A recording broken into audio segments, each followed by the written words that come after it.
Yo, what's up, YouTube? This is your boy Alex. I'm back. I'm out on location. You want to know what the good thing about being here on location? It's that no phones, no house phones, nobody walking in and out of the house because I'm in Culver City, which is very risky to film here in this location, but we're going to film here anyway. Today's episode of my music series is Jennifer Lopez versus Mariah Carey. Yeah, we're that close to finishing the music series. After this, there'll probably be 1 to 2 more videos, the season finale, and then we'll be finished with the music series. Hold on, we got a car. It was either the house, phone blowing up too much, or we'll be out on location and you see a couple of cars. But either way, it's better if you see some cars than to have to keep hearing the house phone ring and ring and ring and ring. And you'd be like, damn, Alex, when you going to do something about that house phone? When you going to film on location? So we're filming on location. All right. Jennifer Lopez kind of got her break, I would rather say 1993, 1994, she got her break. Now, she got full exposure as a backup dancer in 1991 when there was New Kids on the Block. Remember I said in my video of Backstreet Boys versus NSYNC that once upon a time New Kids on the Block was the boy band before all these boy bands pop up in the late 1990s, early 2000s? Well, in 1991, or we should say in 1990, going into 1991, she was a backup dancer. And at that same time, she got picked up on a television show, a very familiar television show for those that seen it in the 80s going into the 90s. And that TV show was called Living Color, where she would play different characters. You know, she even appeared on Saturday Night Live as well, you know, and then she showed that she could do some comedy sketches. She showed that she could be funny, and that led into her getting into the movies. As far as we got into like 95, 96, J-Lo, because she had a nickname, Jenny on the Block, made her way into what? Hollywood. You know, her first movie was Selena, based on a real singer. And she showed that she could transform her body into Selena. You know, she ate, sleep, and drink, becoming Selena. And then she did an album, and that led to her getting into the music industry.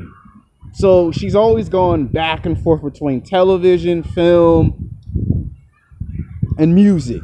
But it wasn't until 1999, 2000 that she put out her first debut album. Had like maybe 5 songs that went platinum overnight. And then by 2001, 2002, she just got hotter. And around this time, Mariah Carey had did a movie that was terrible and flopped at the box office, and J-Lo was just on fire. Everybody just could not stop listening to some J-Lo. It was all of a sudden J-Lo was out there. Everybody wanted to listen to some J-Lo. And she got hotter, and then finally around 2004, 2005, she just got into the movies. By this time period, she had done like maybe 7 albums. And she did movie soundtracks, which is funny because every time she do a movie, she just has to do 2 songs to a movie soundtrack. There's Love Don't Cost a Thing. There's her doing a remix to her album. One of her albums was called J-Lo, and then maybe almost 10 years later, she turned around and do the J-Lo remix. She'd have done songs with Jermaine Dupri.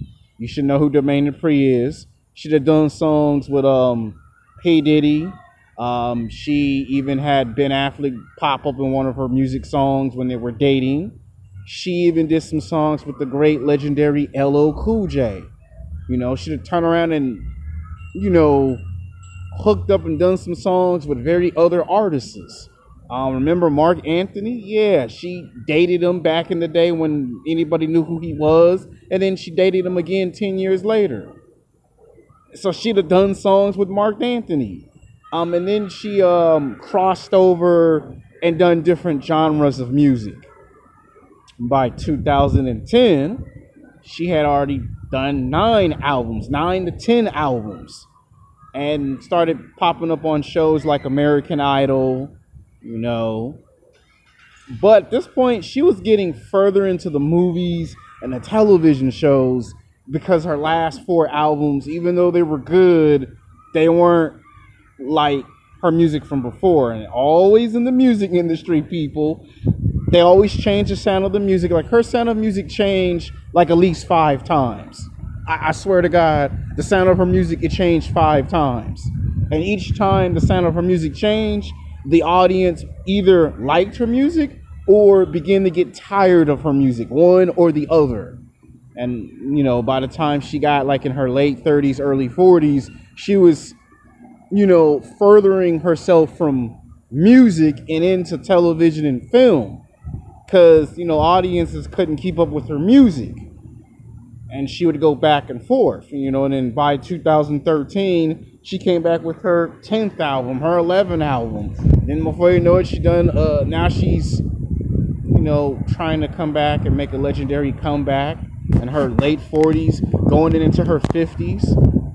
And Mariah Carey is around that same age. Now let's get to Mariah Carey. Mariah Carey started her career like around 1986, 1987, and put her first album out. Went over double platinum in one night. You know, then there's classic songs. I'll Be Home for Christmas. I'll Be Home for Christmas remix. There's Butterfly. There's my personal favorite, Dirty. Baby, I got your money. I got your money. Dirty. There's that song.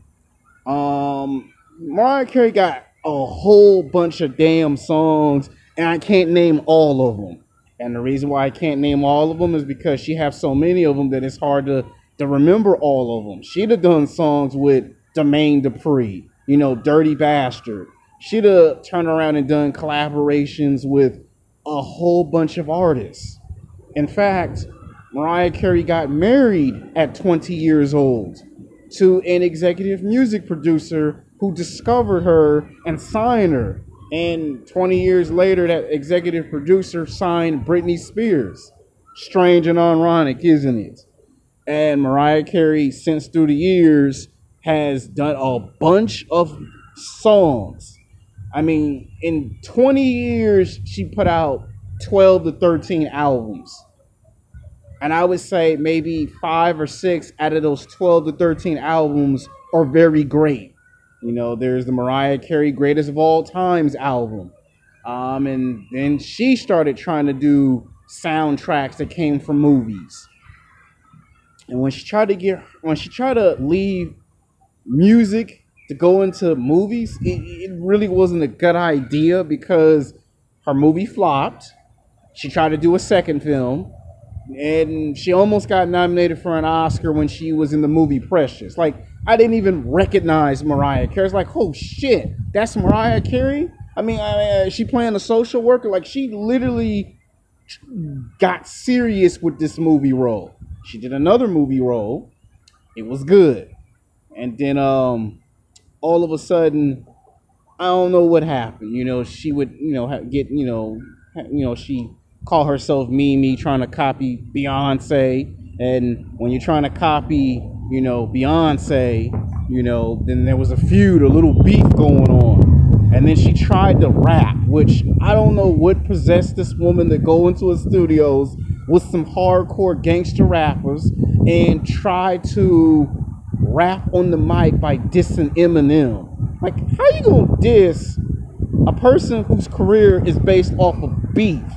Like, she tried to make a song called Why You Always Obsessed With Me. Like, she was making fun of Eminem. And Eminem heard the song, respond back to it, and dissed her back in the track. And the fact that almost, I don't want to say it derailed her career, but it made people say, like, you should have never tried to go into a genre that you got no experience in. Like, for like 20 years as an artist, you did R&B, you did pop music, you did R&B, pop music, you crossed over and did some hard raunchy music, which was okay, but you try to do rap music, which you're not good at. And I guess she figured that because she done that song with Old Dirty Bastard, God rest his soul, rest in peace, she thought she could get on the mic and clown Eminem, and it backfired. And then let's not forget, she got mad when they tried to compare her to Beyonce. Then she had a little altercation with Nicki Minaj on American Idol, which we now can call the stuff of legend. And then there's her high-profile breakup with Nick Cannon, which she did songs with him too. And then there's that controversial on, did Amber Rose have something to do with that? Which it's controversial.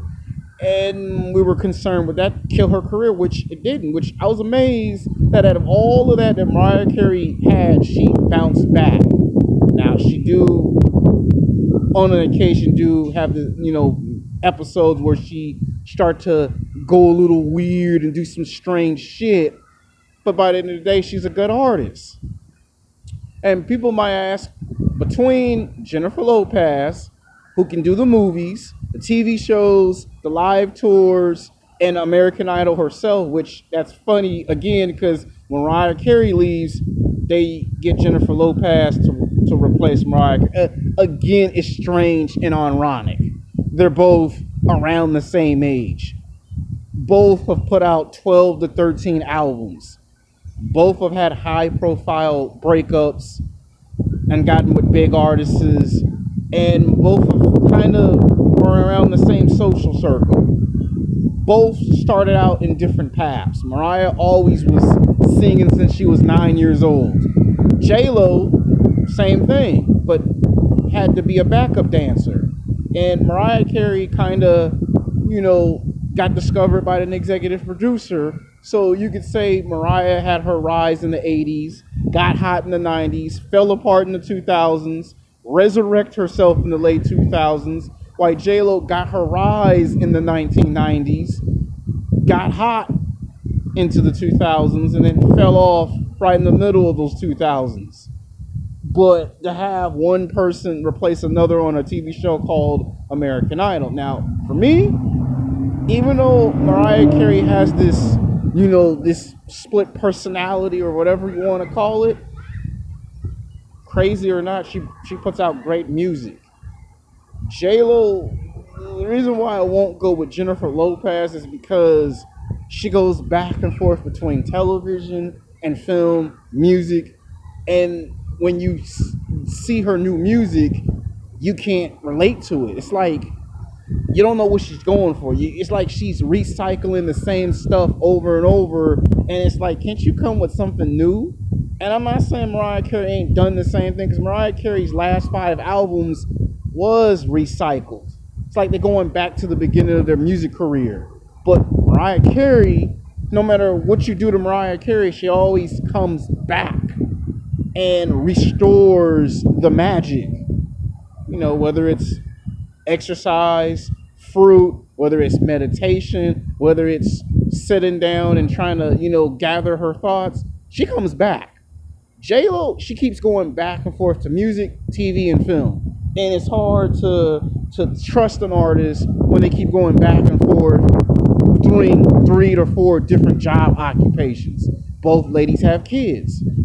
But somehow Mariah Carey has figured out how to stay with one profession and then go over into television, film without it ruining her music career. J-Lo, she's just all over the place, and it makes a big mess. So by a slight landslide, by a slight little edge, not even better, just by a little margin, Mariah Carey is much better than Jennifer Lopez.